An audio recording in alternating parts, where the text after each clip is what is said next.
ഈ ബയോഡേറ്റ മാത്രമേ പലപ്പോഴും നമ്മൾ പരിചയപ്പെട്ടിട്ടുള്ളൂ, അല്ലെ നമുക്കറിയില്ല നമ്മുടെ ബയോഡേറ്റ പോലും.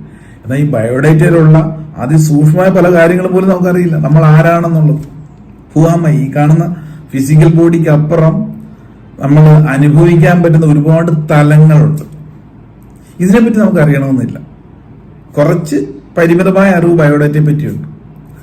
രണ്ടാമത് മൈൻഡ് ഡേറ്റയാണ്, മനസ്സിന്റെ ഒരു ഡേറ്റയുണ്ട്, ഘടനയാണ്. ഇതിനെപ്പറ്റി അറിയണം. ഇതെല്ലാം സ്പിരിച്വൽ കോഗ്നേറ്റീവ് ബിഹേവിയർ തെറാപ്പിക്കകത്ത് അറിയേണ്ടതാണ്.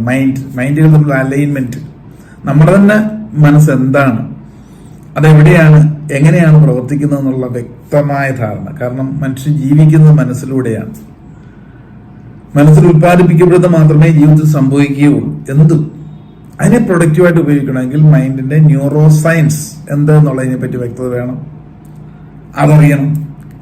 പിന്നെ അടുത്താണ് മൂന്നാമത്തത് സോൾ